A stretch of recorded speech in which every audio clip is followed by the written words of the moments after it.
This is Redhead Family Therapy Guy and a Mike podcast Q&A series. Hey, welcome to the podcast. This is the Redhead Family Therapy Guy. And a Mike. And I'm John. And I'm Michael. And this is our new thing, man. We're over online. We're doing question and answer. We're trying something different, adding some more to our content because we know that people are dying to be on with the people. It's being demanded. So when the people want, the people get. Yes. Right? Yeah. And it's also fun. It is. Yeah. This is the way we thought we wanted to see what it would be like to be remote because Michael and I are not in the same place. And so it's a lot of work to get together to do the episodes, which is always cool and fun because Mike and I always like getting together. Yeah. But yeah, this is another way to do it. So we're giving it a shot. Hopefully it's as good or as enjoyable. And so yeah, another first for the podcast. Woohoo! Woo! All right, so we've got two questions that we thought we would jump into. One's kind of like just a fun question and kind of like a get to know you. And then we had, of course, from our billions of followers, we had somebody inquire. And so I'm excited. It's taken a little while for us to be able to bring this question up, but here we go. We got it. Do you imagine if we had 1 billion followers? That would be crazy. Could you imagine how many, I bet you get questions all the time.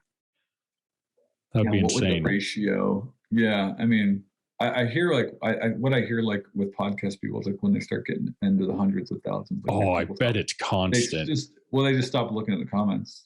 They don't know. It's too much. It's how do you? Yeah, it's too much to process. Right, but we're not there. You get full on attention from us right now in our current hundreds of listeners size. All right, so you want to go for the first question, Mike? Michael? Yeah, so the first question we were going to do is, what is your favorite book series? I think what it was. Series. Oh, that's I think tough. it was series, but I would say, what's your favorite book or book series? And I think they asked why also. I want to do book, I think. Okay, you shoot first. No, I get to go first? I can go first if you want. Yeah, you go. I'm excited to hear this because you're a reader. So I think I have a few. So the Thrawn Trilogy by Timothy Zahn. What is a Thrawn? So he's a Grand Admiral. He's a Grand Admiral. So it goes. So Thrawn. So Timothy Zahn wrote the Thrawn Trilogy. Whoa. Not right after, but after episode 6, Return of the Jedi. And this was the first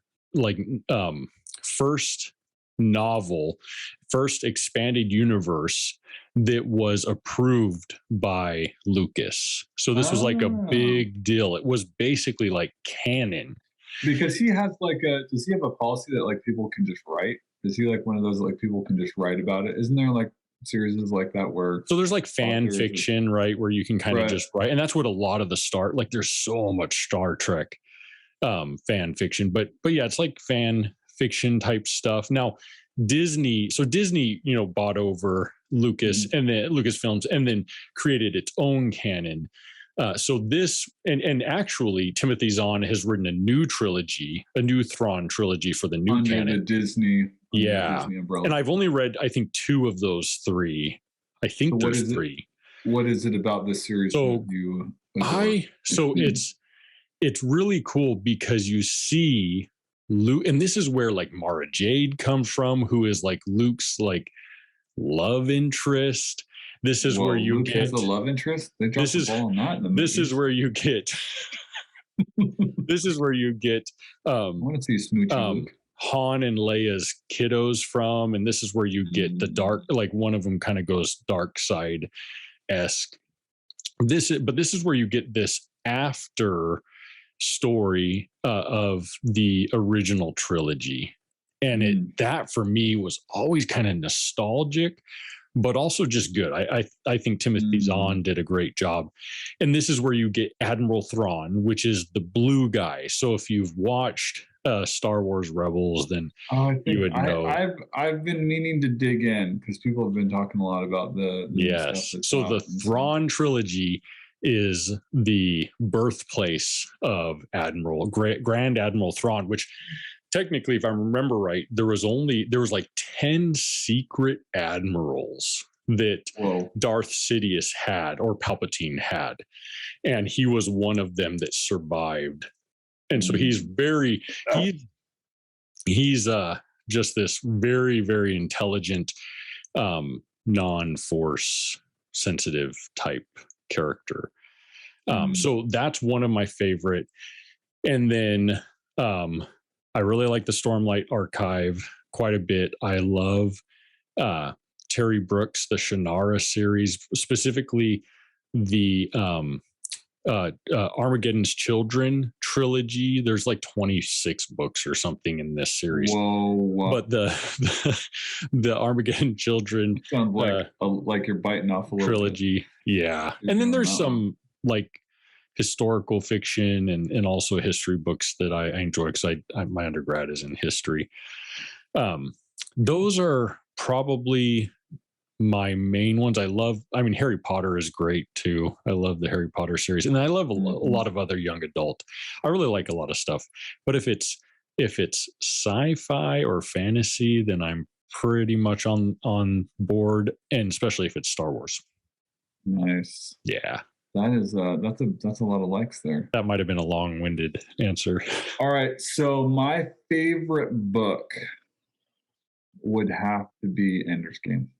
Ooh. I'd have to say Ender's Game. More than Ender's Shadow, more than the Bean series? Yeah, I really like the Bean series. I do, but I love Ender's Game. I've probably read it and listened to it 10 times. Yeah. I really like it. And this is the thing too, like every time I listen to it, like I take away something new. You know what I mean? There's just a new insight, or, some new aspect or whatever. I mean, he's such a strong relationship writer, and his characters are just so deeply good. I mean, Ender's just so good. Ender's Game is great. I'm so excited about the movie, but they can't just. I think they need to do Ender's Game as an animated film, because it needs to be kids. Like, it needs to be kids. And Ender was too old in Ender's Game. He's not 13. He's like 6. It'd be cool if they did a animated. I think they should. A series would be really cool. Yeah, I don't know why Orson didn't think about that, like in trying to get it moved, because he really wanted it made. He wanted it made. I mean, he wanted it made forever. It'd be hard too, though, if you're like Harrison Ford's going to be in it. I'd be like, okay, whatever. Yeah, it's gonna just do it. Right. Just do it.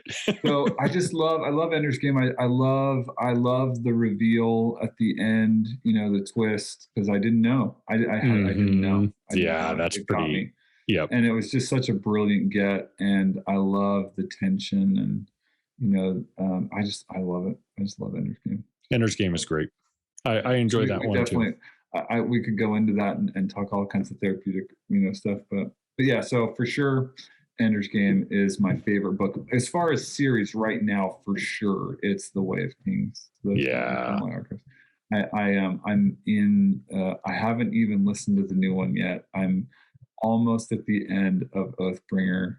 And this is my 3rd time listening to them. Yeah, and the most recent. So in the most recent Stormlight Archive, the Rhythm of War. He has a poem. It's like a poem. It's a story in that once you read, I think that story he gives, we could do a whole episode on. It's wonderful, wonderful story. I keep wondering if Brandon Sanderson is actually going to write The Way of Kings. The book that. Yeah, that would be so interesting. I bet he could do it. So I wonder if he's thinking about it. Well, and I think he's probably got so much on his plate right now. He's like, let me just get the core of the series done, right? And then I'll go back and do all ancillary extra stuff. Or but don't forget this. When you read Rhythm of War, it is the dog that wanted to be a dragon. Just remember that. And that doesn't give anything away, but that story, I think we could do a whole episode on. Let's do it. All right. So this is a Q&A, another one from a listener, Luke, a person I know from back in the day out in East Tennessee. And he said, how do we balance helping our children through throughout development, sorry, to learn tough, gritty endurance without making them feel that we're unwilling to support them through a trial. For example, my 5-year-old bumps his knee on the severity of, the scale of 10, it's 2, and he cries for an extended period of time. At some point, those bumps need to be managed by his own ability to handle pain and to continue on his way. At the same time, I don't want him to seem unsupported. I don't want to seem unsupportive if I withdraw a little support and explain that he can manage this on his own after giving support. Well, so the essence of that question is, how do essentially kind of how do they put things in perspective, right? It's like kids love to make mountains out of molehill, and I think first of all, Luke, you're doing a great job as a parent. Once you're asking the question, how am I doing as a parent? When parents are thinking about how they're doing as parents and being reflective, you're already on your way to great parenting because you're going to be open. And it seems to me like you've got it kind of worked out because you're saying, I need to be supportive and let them and then withdraw. I think that the thing that maybe you're struggling with is go ahead and withdrawing. I think it's okay. Kids are excessively resilient. They'll suck up all your time and your attention. They'll put it on if it keeps getting them attention. But you can also we as parents do and can screw up really, really bad. And kids can end up okay. Like we can adjust and really get through things. So I think it's about that balance. I think it's about of course not overreacting with when the kids fall, you can't do, and then helping them put it in perspective. You don't minimize. You validate. Oh yeah. Oh, when I hit my elbow, or oh, that hurt really bad. Let's confuse that. My wife always says confuse the pain. Rub it and give it a second, and then give it the attention that is reasonable and within the context, I think, of the 2 to 10. So if they bump, give them the attention of a 2 and the big thing is that you validate, you see it, you help them have language for what they feel, and then you teach them the appropriate response and you carry on like it's okay. And if they want to keep going on about it, you can with 5-year-olds, you redirect. You go, oh, look at this over here, or oh yeah, oh yeah, it's tough. Okay, well, where's your Legos? Maybe we should go build a thing with your Legos, or let's, you redirect. A lot of times, parents will redirect with like a Band-Aid, or something else to kind of move them on. So you validate, you give them acknowledgement, and I think you redirect. What are your thoughts, Michael? I agree with all of that, and I think what I'm going to say is probably crossover from what you've just said, but there's 2 things that come to mind, and I think this spans because a 5-year-old, like this question as related to a 5-year-old might differ slightly to a 10-year-old or a 15-year-old or a 20-year-old, right? Which is the key aspect of parenting, is to meet the developmental stage, right? You are going to absolutely do something different with a 2-year-old than you will the 5-year-old or the 7-year-old. That's one of the really challenging aspects of parenting, is that you have to be dynamic to be upping your game. You can't, how many parents are treating their 16-year-olds like they're 11-year-olds? It's like, they're 2 years away from 18. Like you got to let them. Sometimes that's a hard transition, right? It's super hard. Yeah, it's super hard. Yeah, it's super hard. For me, I think there's 2 universal kind of truths that I try to remind myself of, and even when I'm working with parents, try to remind them of. And one is what is guiding my response? Is my response coming from a place of fear, or is it coming from a place of as much, I guess, peace as possible? So oftentimes I would say Oftentimes I would say my responses will come from a place of like fear, worry, concern, and what I say to my child may not be what they need, and that's where I think we start to get responses. That's really that's where we start to get those responses that we're like, I don't know if that's the response I want from my kiddo, or that's not maybe what I wanted them to learn from this. So where am I? Where is my input coming from? Is it coming from a place of fear, uncertainty, or am I at least aware of Yeah, because where this is I'm what we at? do. We do our worst parenting when we're escalated, right? And Yes. so if you can slow yourself down enough that you're being thoughtful Hmm. the way that you parent, then yeah, you're going to parent from a place of principle, a place of truth, a place of wisdom versus a place Yeah. of reactivity or anxiousness or fear, right? Because we should be, we should be instilling confidence. This is the biggest thing with being overprotective of kids is the subtle message or the subtle message is you're not capable. I don't believe you're capable, right? Yeah. Instead of Well, giving them, you go. and that comes from, I think, a place of we feel insecure or we feel incapable Right. in, am I doing what my kiddo needs because I'm so scared they're going to learn the wrong thing, they're going to become the wrong thing, they're going to make choices that are wrong. And so yeah, That's really, worry, that's fear, that's yes, anxiousness, not a good yes, place to parent from. Yeah, we it's want hard to, for kiddos to hear what you want them to hear. All they hear is fear, worry, concern, and then or anger, their right? Yeah, internalization from that is, I did something wrong or bad.